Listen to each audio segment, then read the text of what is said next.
بسم الله الرحمن الرحيم.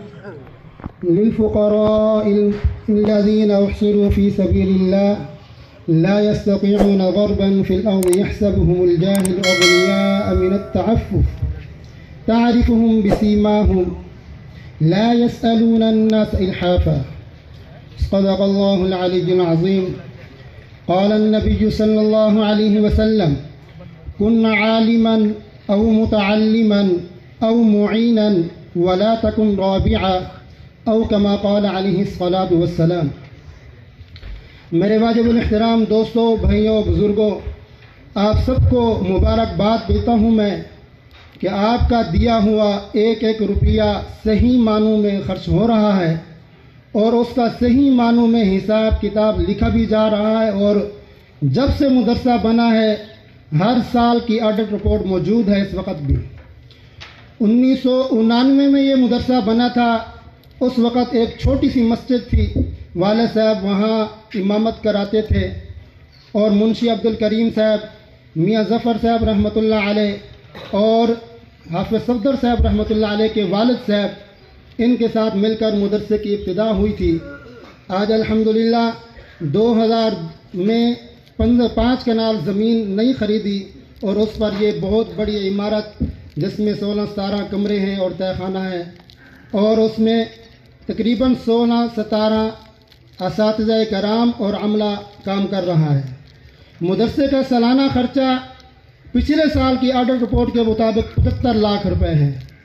اور مجھے بڑی خوشی ہوئی کہ میرے والد صاحب نے مولانا غلام اللہ خان صاحب رحمۃ اللہ علیہ کی بات فرمائی اور میرے استادوں نے فرمایا تھا کہ یہ بنوری ٹاؤن میں کروڑوں روپے خرچہ ہوتا ہے. اگر اس کروڑوں روپے خرچے کے بعد ایک آدمی بھی اگر سورۃ الفاتحہ صحیح تلفظ کے ساتھ سیکھ لے، یہ کروڑوں روپے کی کوئی حیثیت اللہ تعالیٰ کے ہاں نہیں ہے.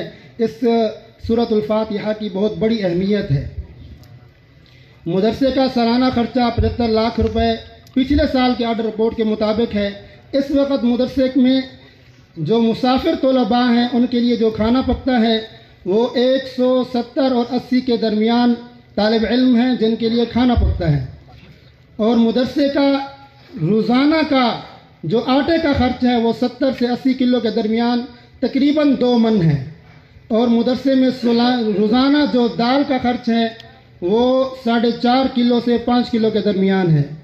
اور مدرسے کا سالانہ جو گھی کا خرچ ہے یومیہ وہ 2 سے 3 کلو کے درمیان میں ہے. جب بھی مدرسے کا بجلی کا بل آتا ہے یا کوئی خاص ضرورت جیسے گھی ختم ہو گیا تو سارے اساتذہ میرے والد صاحب سمیت پریشان ہوتے ہیں اور اللہ تعالیٰ سے گر گرا کر مانگتے ہیں. پہلے یہ حافظ صفدر صاحب اور میاں ظفر صاحب رحمۃ اللہ علیہ موجود تھے. وہ آپ کے پاس، آپ کے علاقے میں، آپ کے گھر میں آ کر آپ سے عرض کرتے تھے مدرسے کے لیے، آپ تعاون فرماتے تھے. ان کے بعد مدرسے کے اساتذہ کرام تعلیم چھوڑ کر آپ کے پاس نہیں آ سکتے. تعلیم کا حرج ہوتا ہے.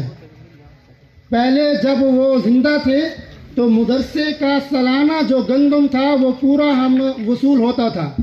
اب ان کے بعد پچھلے سال بھی ہم نے 100 من گندم پیسوں کے ساتھ خریدا ہے اور اس سال بھی 100 من گندم پیسوں سے خریدا ہے.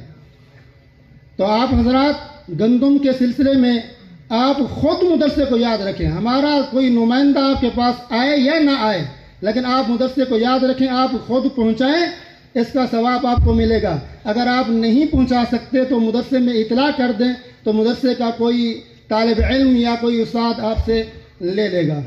تو مدرسے کو ہر وقت یاد رکھیں. یہ دیکھیں آپ نے جو مدرسے کو دیا ہے، یہ مفتی عبدالواحد صاحب خود فرما رہے تھے کہ میں اسی مدرسے سے پڑھا ہوا ہوں.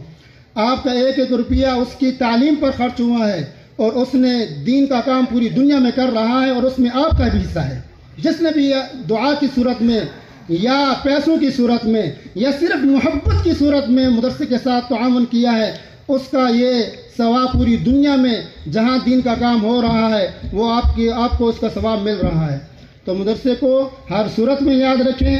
اللہ تعالیٰ آپ کے دیے ہوئے کو قبول فرمائے. آئندہ بھی جو آپ دیں گے اللہ تعالیٰ آپ کو اس کی توفیق عطا فرمائے. وآخر دعوانا. Subscribe to our channel by clicking the subscribe button. Click the bell button and enjoy the latest uploads from our channel.